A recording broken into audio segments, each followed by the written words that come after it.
The game is called Don't Be Coy. Don't Be Coy will be a mobile game that will be released on iOS and Android. The Koi will be swimming upriver and dodging logs and waterfalls to make his way home. The player must also use their voice to make the Koi jump out of the water. Don't Be Coy is a top-down 3D endless running game. The Koi will have to traverse the river jumping over logs and small waterfalls to keep moving forward. The challenge will be that you have to use your voice to make the Koi jump. The player will also have a tracker to see how far they've gotten to show their friends and to see who has the highest score. The base rule of this game is don't stop yelling at the Koi. The player will be able to get power-ups to go faster, fly for a short time, or become immune to damage.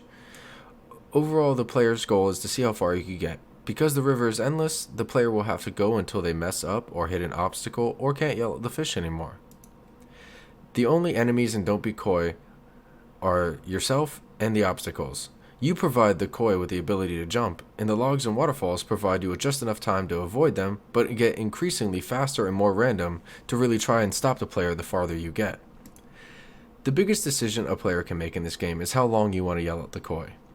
The longer you yell at the Koi, the longer the jump will be, and the shorter you yell, the shorter your jump will be. There, however, will be a cap on how long the player can make noise to make the Koi jump. That way you cannot stay infinitely jumping and avoid all damage and get a high score. When collecting power-ups, the player must decide if that power-up is the best for them. The speed power-up will last 5 seconds and have 1 second immortality after, so the player doesn't immediately die coming out of it.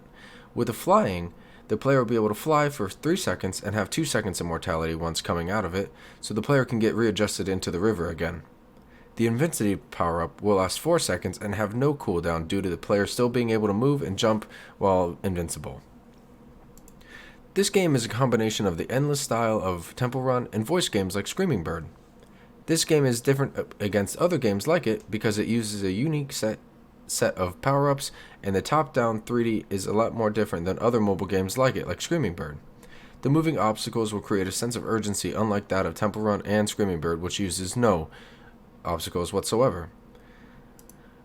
The risks I can easily see are the scripts in the game, creating usable and effective scripts that don't hinder the performance, while also making sure that the voice recognition is lag-free so that it gives the player a seamless experience when playing the game, that making it key so the player is able to enjoy themselves and not have a rage-inducing time when it comes to playing this game.